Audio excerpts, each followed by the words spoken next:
This is Aerodynamics podcast number 36, and today we're talking about using 3D printing for models for wind tunnel testing. So traditionally we use other methods. We use materials such as metal and wood and whatever, but with 3D printing, it's been around for maybe about 10 years in the consumer area. Using that for testing is far more beneficial in a lot of ways, and we're going to discuss those different ways today. And to do that, we're looking at a paper called Stiffness Similar Models for Wind Tunnel Tests Based on 3D Printing. This is an open access paper. You can access it in the link in the description. And what these people did, they were looking at, in particular, using 3D printed models for aeroelastic similarity as well as geometric. And there are a lot of benefits for 3D printing. So first of all, let's cover what 3D printing is if you're not too familiar with it. So what 3D printing is, there's a few different methods. The two main ones are something called fused deposition, which is FDM, and that's where you lay the plastic or the metal in these layers, and each layer fuses to the layer below it. So you can just build up this model one layer at a time.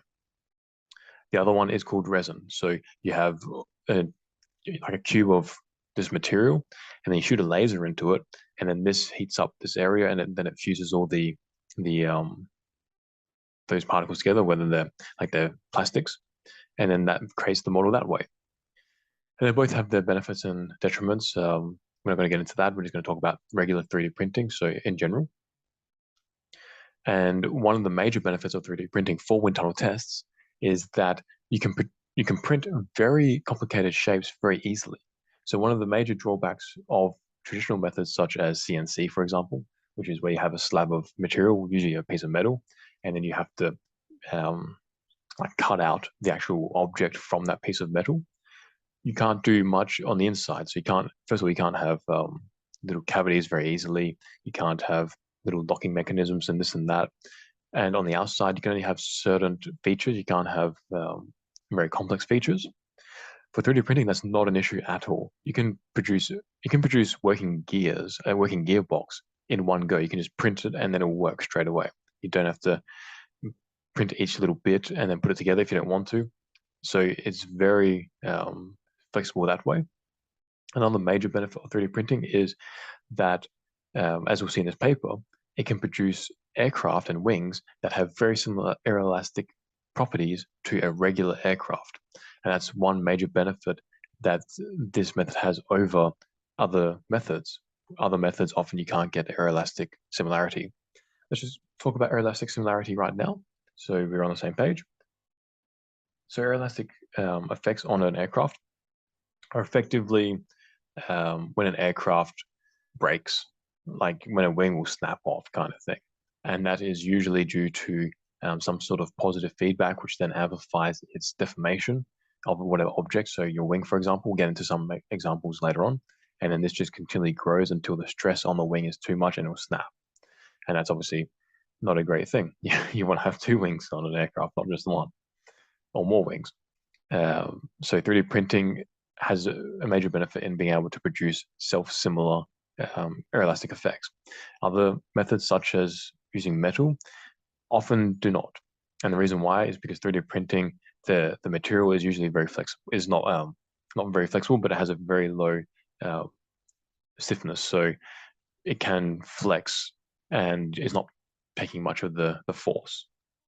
So it doesn't have a huge, it can't flex too much, but the actual amount that it can flex is very easy to flex with that amount. So that's how you can pour the loading into the actual structure of the object instead of taking it on the skin of the object, which is usually not how it works in airplanes. Usually it's the inside structure that takes the force, not the skin.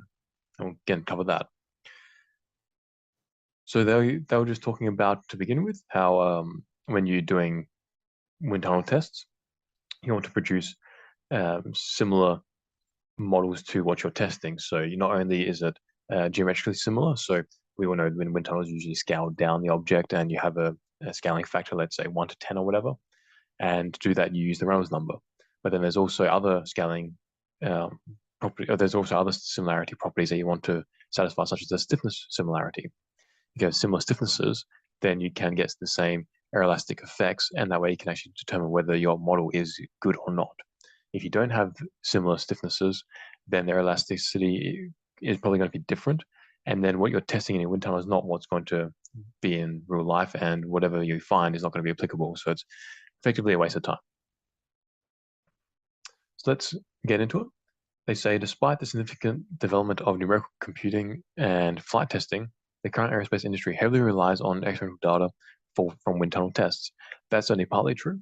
So it depends which aerospace industry. For example, in the defense industry, particularly for fighter jets, they don't really use much wind tunnel testing anymore. It's more their own in-house coding, and then they take it up and they fly and see how it performs. Their codes are that good so far.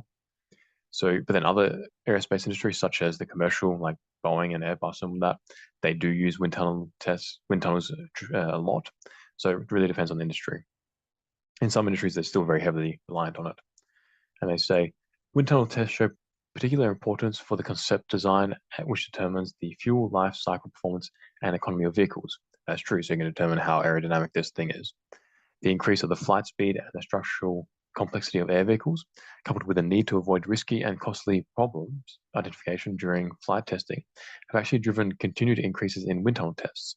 So let's cover that. The increase in flight speed. So we know like complexity of air vehicles, that's also obviously going to make it difficult for CFD to handle, because the more complex your object is, the more complex your CFD is, and it just gets to a point where your computing power can't match it. Let's talk about the increased flight speed. So aeroelasticity is heavily influenced by the flight speed. So the more you increase the speed, often you'll get these effects that you don't get at lower speeds. And sometimes there are thresholds where you can punch over and then it's fine. But getting through those thresholds is pretty dicey. And often the higher you go, just the worse it gets anyway. So it really depends. And what this means is that the higher the flight speed, the more prone your aircraft will be to braking. So that's why increasing the flight speed means that we need to be more certain about what we're doing. Otherwise, you're running a lot of risks. And then when you get to the testing phase, you're not only running the risks of, hurting someone, but also having a catastrophic failure, which then means a lot of costs and also time wasted. And how the R&D phase for aero vehicles occurs is you have the concept design. They have a little figure here. It nicely sums it up. You first determine what your aircraft should do, what it should look like, blah, blah, blah. And then you go test it, and then you reiterate that process until you get something which seems to be fitting everything that you need it to do, and it's holding up to the aerodynamic performance that you need. Then you actually make it, and then you put it out and you start flying it around, seeing how that goes. And then if that goes well, then you finally make it. They say that wind tunnel models are reduced-scale alternatives to the prototypes of aerial vehicles used in wind tunnels.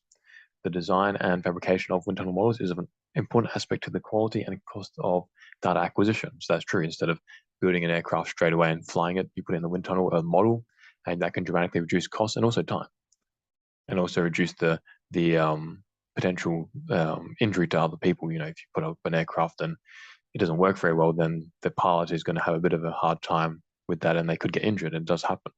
That's why they get paid pretty well, actually, as well. It's not a job for everyone. They said the fabrication of wind tunnel models has traditionally been a highly skilled and time-consuming process. Remarkable efforts have been made to improve the models. And this is true too. Like, it's a lot of the models that I've made. I mean, when I first started doing research in aerodynamics, I remember going to the workshops there and getting the technicians to make my stuff, and they would invariably come back and say, "Can you make this simpler? It'll cost far less for you if you do it much simpler, because just make one simplification, because it's really hard for them to do." The problem is that simplification then results in my model becoming less similar to the real life model that I'm actually interested in. So it gets to a point where you think to yourself, well, if I make it any less similar, how accurate are my results? But then also, on the other hand, how accurate can I make it based on the amount of money that I got? So that's one of the major problems with traditional manufacturing methods. And one of the major costs is the tooling. So to make a tool to actually do what you need is often a very expensive process. And if you're only using it once, then that's not great. The idea of tooling and for manufacturing, engineering manufacturing, is when you make the tool, the idea is that you use this tool again and again, maybe for 10, 20, 100,000 prototypes, which then brings the cost of the tool per prototype down dramatically. If you're only using it for one prototype, then all that cost gets lumped in with just that prototype and it becomes very expensive. That's where 3D printing can really beat this other old method of manufacturing. There is no tooling costs.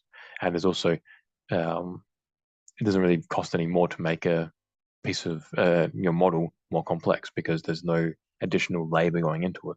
It's just the printer going along. They go on and say models possess a stiffness similarity with the real vehicle are especially important to study the dynamic, aerodynamic, and aeroelastic properties of their vehicles. To quantitatively represent the real vehicle operated in the atmosphere, the stiffness similar models tested in the wind tunnel should maintain a similar aerodynamic shape. So the geometric similarity, which is we're all familiar with, like when we test the wing, we obviously know that the wing needs to look like a wing. It can't look like something different, otherwise it's not going to perform aerodynamically the same. But along with that, you also need to have similar structural parameters such as stiffness similarities with the real vehicle. And then they go on and talk about 3D printing. They say a remarkable aspect of 3D printing is the ability to produce internal forms that would be difficult to fabricate by traditional techniques.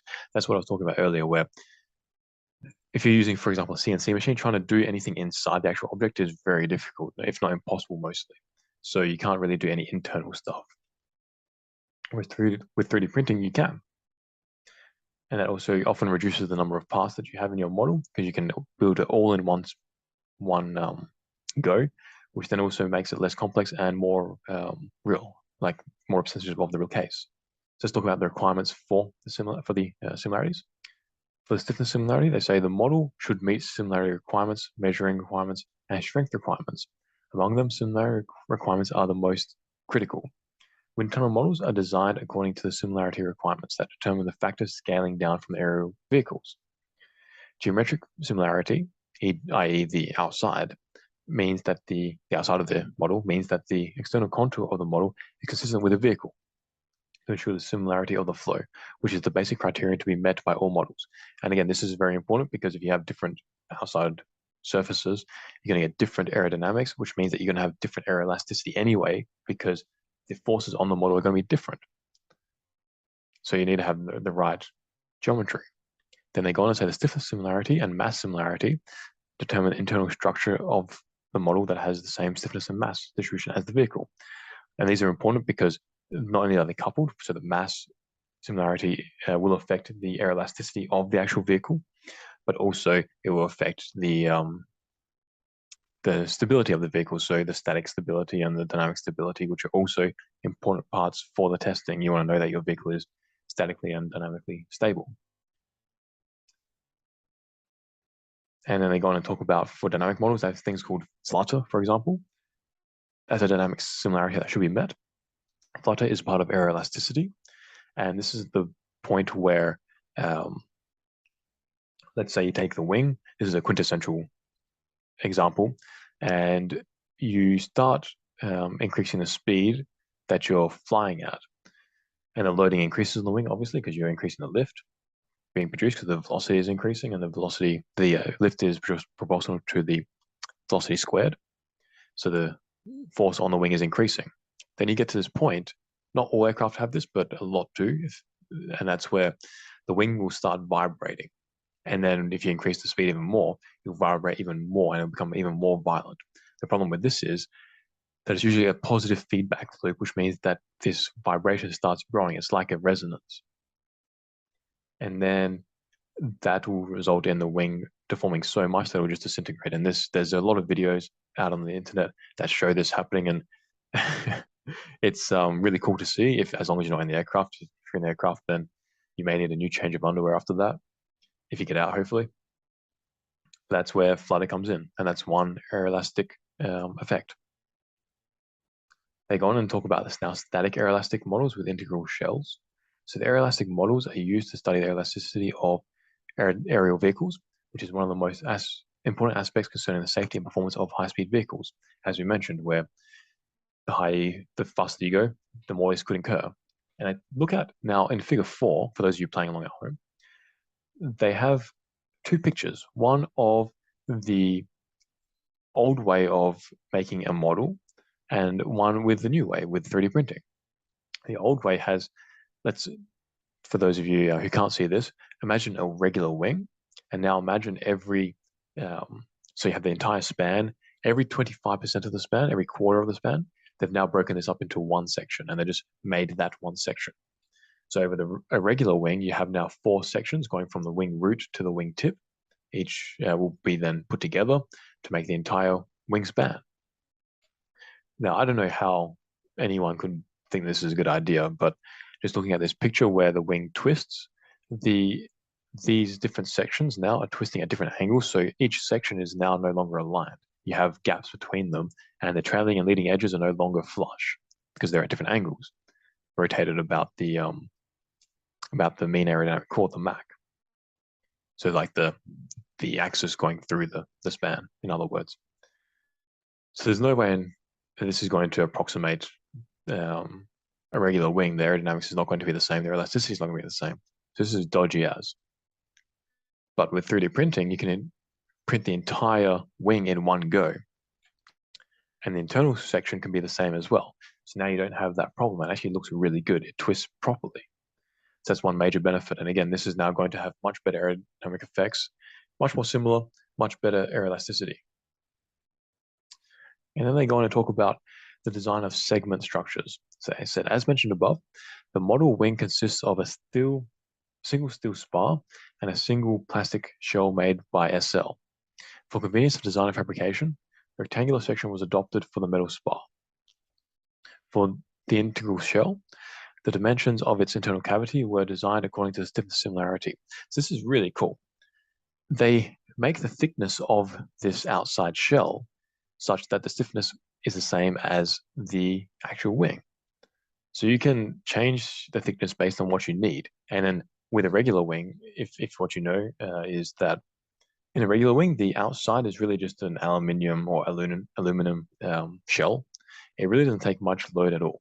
It's the inside that takes the load. There's a regular spar that goes through the entire, from the wing root to the wingtip, and then there are ribs which are perpendicular to that. And this internal structure, and then there are stringers and blah, blah, blah. But these are the two main things, the spars and the ribs.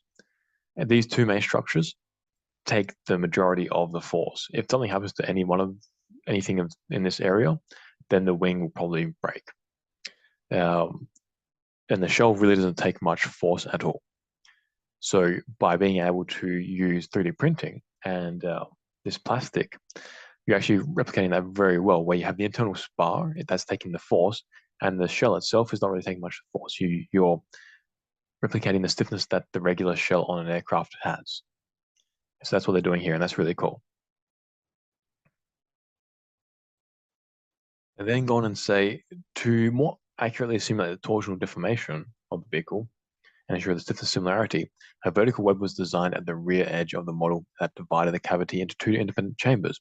So again, what they're saying here is to then make this model even more aeroelastically similar to the real model, they then put in another part. They divided the inside into 2 chambers, which then gave the right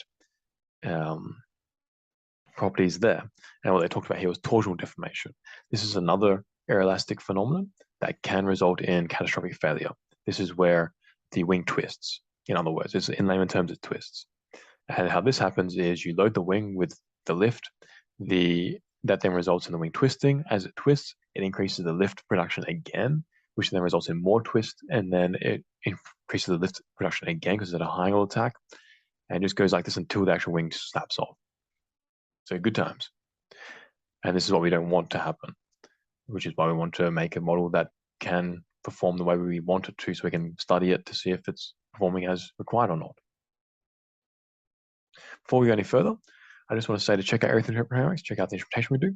We do traverses, PIV, and atmosphere hawk. Atmosphere hawk accurately measures the density in your experiments, so you can use that to know that your experiments are accurate, and then you can actually validate your CFD much easier. It takes out a lot more errors that you don't know. Check out the courses we put on. We have CFD, theoretical, and experiments. So if you want to learn more, like you're learning now, check out those courses, and you can become a gun at Aerodynamics. And check out the International Aerodynamics Conference we put on every year. Links in the description. So let's move on now. So they've got their model and they're looking at 3D printing, and now they're looking at how this model performs. First up, they're looking at the stiffness calibration. So they calculated before they made this model how stiff this wing should be, and now they want to determine if that actually does agree with their initial calculations. And so what they did is they put this wing in this test setup. They loaded it up, and they saw how the deformation of the wing occurred. And then they looked at the experimental results of this validation process with their theoretical calculations, and they found that it's very close, like it's within 5%, the deformation along the wing. So it's really good. Again, this is where theory actually matches practice, and they've been able to do this very well. From there, they then were able to put it into the wind tunnel and test it, because they now know that the wings are deforming as they expected it to, as they designed it to, and as they hopefully printed it to, which they did. And now they're looking at the wings torsional divergence Mach number. So again, we talked about the torsional divergence, which is when the wing twists, and this happens at a certain Mach number, and it was in the range of 0.6 to 0.65. And they said that this was consistent with the prototype's torsional divergence condition, which was Mach 0.63. So again, it's very similar. And then they sum up and they say that now they go on to the benefits of this 3D printing. They say the benefits from the low elastic modulus of the resins, so these plastics, and the fabrication capacity to build complex structures of SL processes, so the resin, structural similarity between models and prototypes could be ensured. So what they're saying is that this resin or this plastic has such a low elastic modulus, which means it flexes quite easily. It doesn't take much force away from the actual spar, so it replicates real life. And the fact that you can actually fabricate what you're going to be testing, you don't have to simplify it. This is really good news for designers now, and you can get structural similarity as well as geometric similarity. They then say the scale dimensions are too small to be machined if this same structure is maintained with regular metal-based fabrication processes. Therefore, you need to use simplified versions. However, for the SL, the 3D printing method, you can get much higher similarity in geometry because you can do complex structures. And I have a figure here, figure 8, which shows the difference between conventional manufacturing processes and 3D printing compared to the vehicle prototype that you want. If you look at the conventional manufacturing process compared to the vehicle, it's very different. You have just the one inside spar and then the outside sheet. That's not the same as the vehicle prototype at all, where the vehicle prototype had a few little, like the spar was very different, and the plastic model could replicate that. So the plastic model was far better than the one made out of metal, the conventional one. And then finally, they looked at the stiffness calibration test. And this is interesting from a general aerospace point of view. So they said they used a non-contact optical testing system to measure the deformation of the model. So this is important for a couple of reasons. One, this method could be seen as non-intrusive, which means it won't affect the results. Two, it can also be seen as the entire method can be seen as non-destructive. So what they did is they loaded the wing up, they saw how it deformed, and then from there they could measure it and see if their wing was producing the right similarity. And it did. And the reason why using non-destructive methods are good, and let's first cover actually how non-destructive methods are different to destructive methods. You might have picked it up from the name. So non-destructive methods mean that when you test your object, you're not actually destroying it. You can test the stiffness of it and how it performs without destroying the actual model, compared to destructive methods to figure out the performance of it, you actually have to destroy it. And what that means is you can't fly it then. If you destroy it, you don't have anything to fly. You have to make a new one. And in aerospace engineering, that's usually not what you want to do. A general rule of thumb is that you want to test what you fly and fly what you test. So what that means is that whatever you're testing, you want to then put that exact model, that exact object up in the sky. The reason why is because every manufacturing process can have defects. And you want to make sure that whatever you put in the sky does not have a defect. So you want to test that beforehand. if you have to do that by destroying the model, then obviously you can't put that in the sky anymore because you don't have the model anymore. You have to make a new one. So this is a non-destructive testing method, and this is a really good way of doing it. And they said here the maximum error of 3.4% between the what they needed, like the real life aircraft, and their model. That's really good. So the stiffness deviation was minimal, and that means that the stiffness similarity was there as well as the geometric similarity. Now they went on to the dynamic calibration. So this is yet another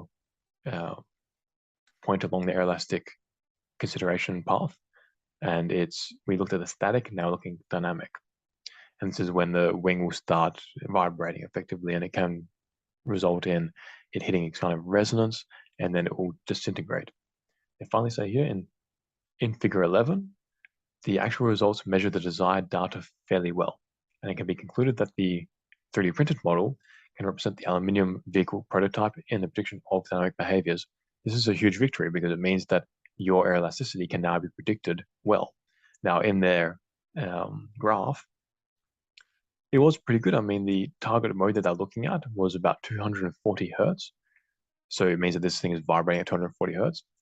And the actual mode was about 270. So it's not fantastic, but it's pretty close, and it's much closer than regular manufacturing methods. So that means that 3D printing is a massive step forward. So that brings us to the end of this podcast. Make sure to like and subscribe. Check out Aerodynamics, check out the interpretations we do, check out the courses we do, and check out the National Aerodynamics Conference we put on every year. And check out some other podcasts. See you in the next podcast. Peace out.